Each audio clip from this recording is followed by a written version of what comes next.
هل سبق لك أن نظرت إلى العالم من حولك وتساءلت كيف يعمل كل شيء؟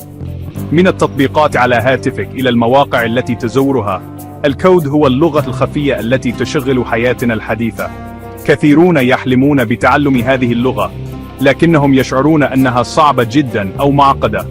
يظنون أنك تحتاج لأن تكون عبقريا لتفهم البرمجة، ولكن ماذا لو أخبرتك أن هناك لغة مصممة لتكون بسيطة، قوية، وممتعة للتعلم؟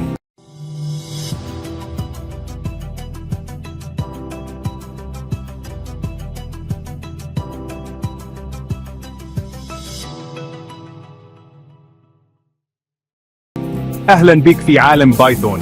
إنها أكثر من مجرد لغة برمجة، إنها باب مفتوح لأي شخص لديه فضول كاف ليرى ما وراء ستار التكنولوجيا وكيف تبنى الأشياء خطوة بخطوة. اليوم في 11 من يونيو عام 2025 الطلب على المهارات التقنية أعلى من أي وقت مضى.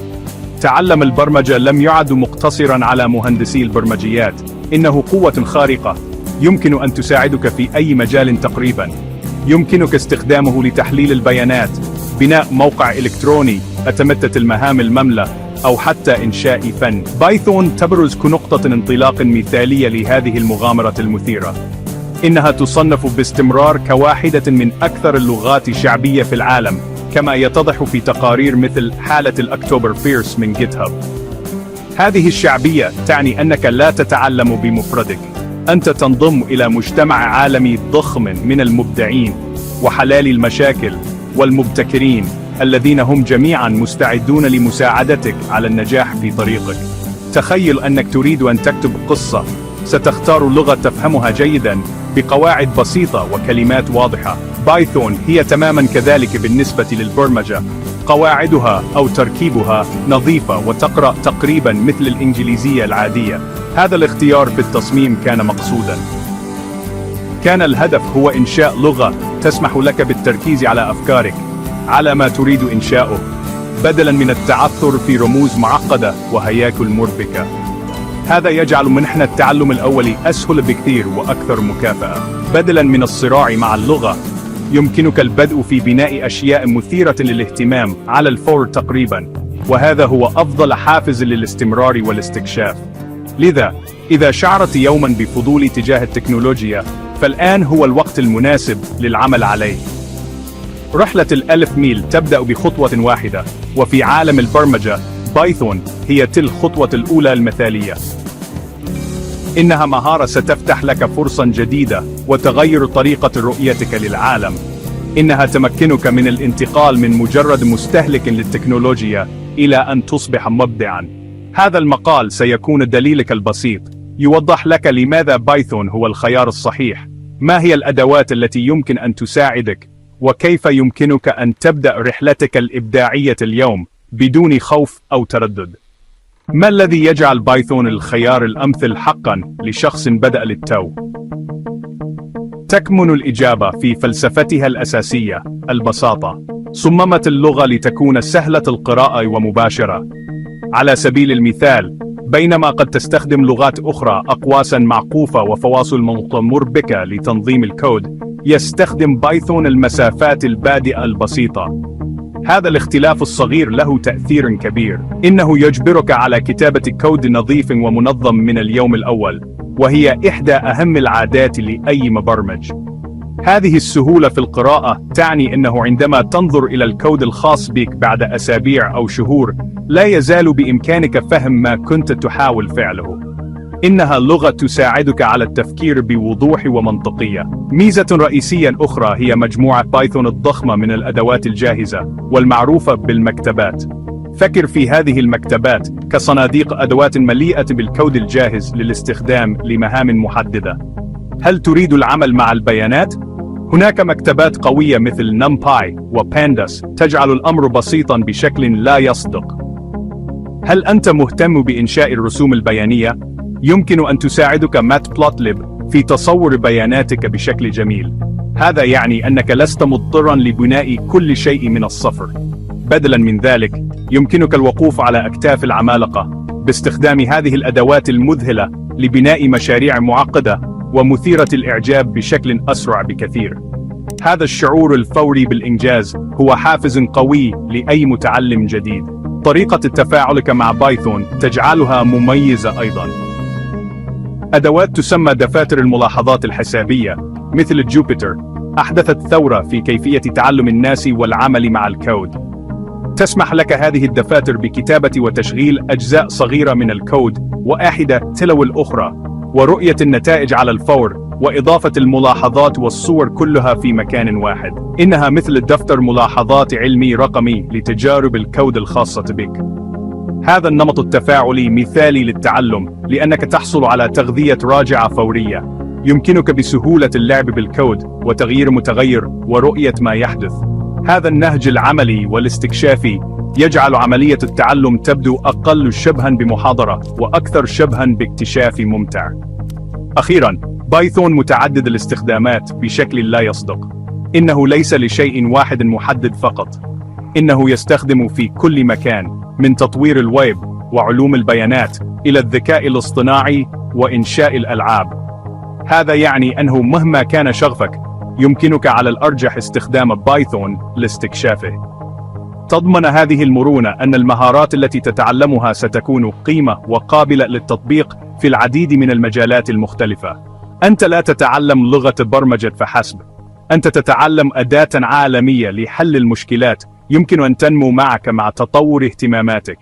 هذا يجعل الوقت الذي تستثمره في تعلم بايثون قراراً حكيماً جداً ومستقبلياً. رحلة تعلم البرمجة أصبحت أكثر سلاسة كل يوم بفضل الأدوات الجديدة المبتكرة المصممة خصيصاً للمبتدئين. أحد أكبر التحديات للمبرمجين الجدد هو الانتقال من البرمجة المرئية القائمة على الكتل مثل السحب وإسقاط قطع الألغاز إلى كتابة الكود النصي الفعلي. قد يبدو الأمر وكأنك تزيل عجلات التدريب من الدراجة لأول مرة. لحل هذه المشكلة، تقوم الشركات بإنشاء حلول رائعة. مثال مثالي على ذلك هو ميزة التبديل الجديدة التي قدمتها فيكس روبوتكس مؤخرا لمنصة فيكس كود الخاصة بهم. تم تصميم هذه الأداة لتكون جسرا لمساعدة الطلاب على الانتقال من الكتل إلى بايثون بسهولة وبدون خوف. ميزة التبديل هي تغيير جذري للتعليم. تخيلوا أنك قمت ببناء برنامج عن طريق تجميع كتل ملونة تخبر الروبوت بالتحرك للأمام والدوران. بنقرة واحدة يمكن لهذه الأداة ترجمة تلك الكتل المرئية على الفور إلى كود بايثون نصي حقيقي. يمكنك أن ترى بالضبط كيف يتم كتابة المنطق الذي أنشأته بالكتل بلغة برمجة احترافية. تساعد هذه المقارنة المباشرة في إزالة الغموض عن تركيب وبنية بايثون. إنها تربط ما تفهمه بالفعل منطق الكتل بما تحاول تعلمه الكود المكتوب، مما يجعل العملية برمتها تبدو أكثر سهولة وأقل تخويفاً. لكن الابتكار لا يتوقف عند الترجمة فقط. تسمح لك هذه الأدوات الحديثة أيضاً بالعمل في وضع هجين. يمكنك البدء بتحويل كتل الكود الخاصة بك إلى بايثون، ثم يمكنك محاولة تحرير كود بايثون هذا مباشرة.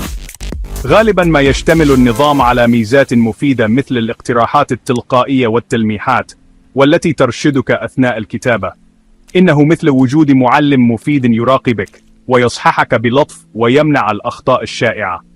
تتيح لك هذه البيئة الداعمة التجربة وبناء الثقة. يمكنك البدء صغيراً وتغيير سطر واحد فقط من الكود، والتقدم تدريجياً إلى كتابة برامج كاملة من الصفر، كل ذلك ضمن إطار عمل آمن ومشجع. يغير هذا النهج تجربة التعلم بشكل أساسي.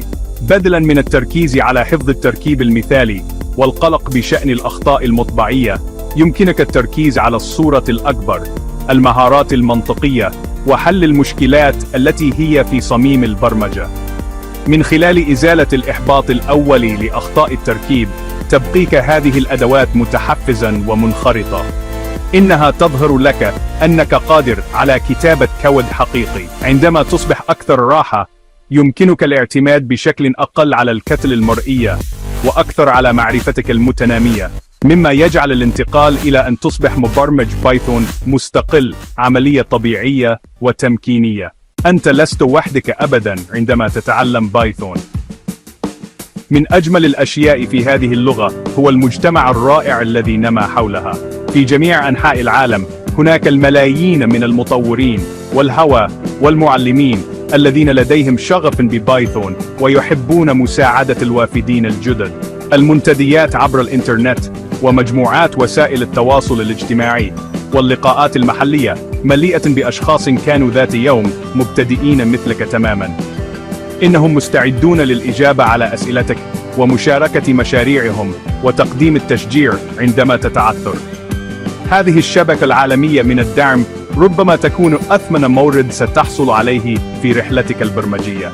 بالإضافة إلى الأشخاص، هناك كنز من الموارد المجانية المتاحة لمساعدتك على التعلم. لست بحاجة إلى إنفاق الكثير من المال للبدء.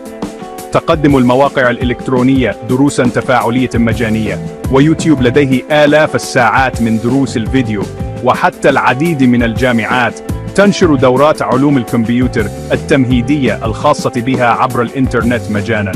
علاوة على ذلك، تظهر البرامج التي يقودها المجتمع في كل مكان لجعل تعليم التكنولوجيا متاحاً.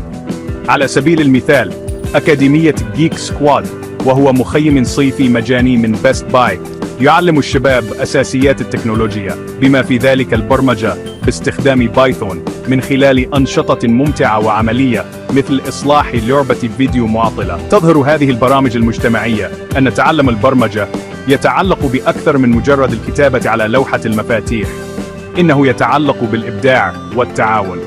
في ورش العمل هذه يعمل الطلاب معا لتصميم شخصيات ألعاب أو حل المشكلات باستخدام البرمجة البسيطة القائمة على الكتل كنقطة دخول لفهم المفاهيم الأساسية لبايثون. هذا النهج يجعل التعلم يبدو وكأنه رياضة جماعية بدلاً من نشاط فردي. إنه يوضح أن البرمجة هي مهارة اجتماعية وإبداعية يمكن استخدامها لبناء أشياء مذهلة مع الآخرين، مما يكسر الصورة النمطية القديمة للمبرمج الوحيد الذي يعمل في غرفة مظلمة. إذن، ماذا تنتظر؟ أصبح طريق تعلم بايثون أوضح وأكثر سهولة اليوم مما كان عليه في أي وقت مضى. جميع الأدوات والموارد والدعم الذي تحتاجه في متناول يدك. الخطوة الأولى هي الأبسط والأكثر إثارة. افتح محرر كود واكتب برنامجك الأول. يمكن أن يكون بسيطاً مثل برنت قوس مفتوح، علامة اقتباس مرحباً يا عالم، علامة تعجب، علامة اقتباس قوس مغلق. هذا السطر الواحد هو عبارة قوية.